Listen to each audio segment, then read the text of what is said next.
সাপকে কে ভয় না পায়। আর আতঙ্কের একটা নাম হচ্ছে রাসেল ভাইপার, যা সারা বাংলাদেশে ছড়িয়ে পড়েছে।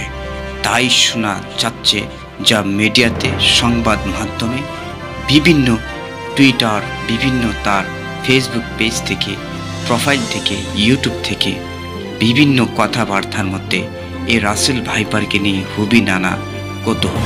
কতটুকু কৌতূহল, খুবই আফসোসের বিষয়।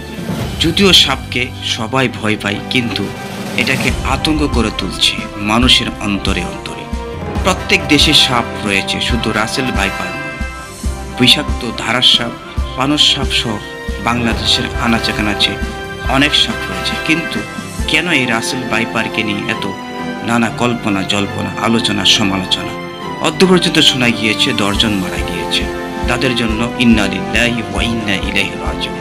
আমি সকলকে বলবো, আপনারা কেন আতঙ্কিত হচ্ছেন? আর যারা সংবাদ মাধ্যমে বেশি করে এটাকে প্রচার করছে তাদের লাভের জন্য, তারা তাদের মিডিয়া প্রচারার্থে তারা যে ইনকাম ইন্টারেস্ট পেয়ে থাকে, সেই সুবিধার্থে তারা মানুষের কাছে গুজব ছড়াচ্ছে যে বেশি ছড়িয়ে পড়েছে, সাবধানতা অবলম্বন করুন।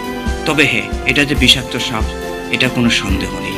1 সেকেন্ডের মধ্যেই আপনার শরীরে বিষ প্রবেশ করাতে পারে, এটা সত্য। তবে শুধু এটা না, অন্যান্য সাপগুলো এরকমই।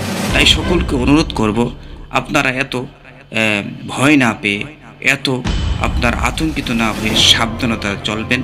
আর এটা বেশিরভাগই থাকে ছোট ছোট ঝোপঝাড়ে, যেখানে কীটপতঙ্গ থাকে, যেমন ব্যাঙ, সাপ, ছোট ছোট সাপ, সাপের ছানা এবং ইঁদুর, এইভাবে আরও কীটপতঙ্গ যে স্থানে বসবাস করে ওই স্থানে থাকতে তারা ভালোবাসে। কারণ তারা পানিতে থাকতে পারে না, পানির আশেপাশে যেতেও তারা ভয় পায়। পানির সাথে তাদের এতটা সম্পর্ক নেই, কারণ এটা হচ্ছে মরু প্রান্তরে থাকার এক অভ্যস্ত প্রাণী, যা বাংলাদেশে ভারতের পানির সাথে বেশি এসেছে। এটাই আমাদের দুঃখজনক। তবে রাসেল ভাইপার সহ অন্যান্য বিষাক্ত সাপ সকলেই মানুষের শত্রু, এটা জানেন। স্বপ্নে সাপ দেখলে শত্রু আলামত, ধ্বংস করতে দেখলে শত্রু আপনাকে আঘাত করবে, ধ্বংস করবে, এটাই প্রকৃত বাস্তব সত্য। সাপকে কে ভয় না পায়। তবে বাংলাদেশের মধ্যে একটা খুবই ন্যাক্কারজনক কাজ, তা হচ্ছে ভাইরাল করে দেওয়া।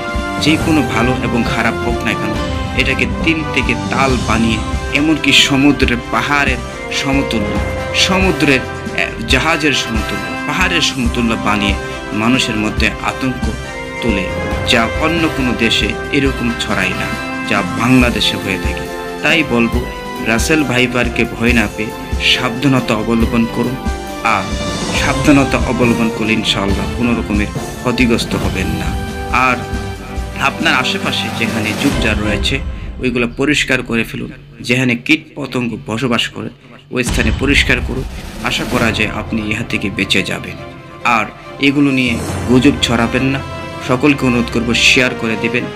আর ফেসবুক থেকে ফলোয়ার এবং ইউটিউব থেকে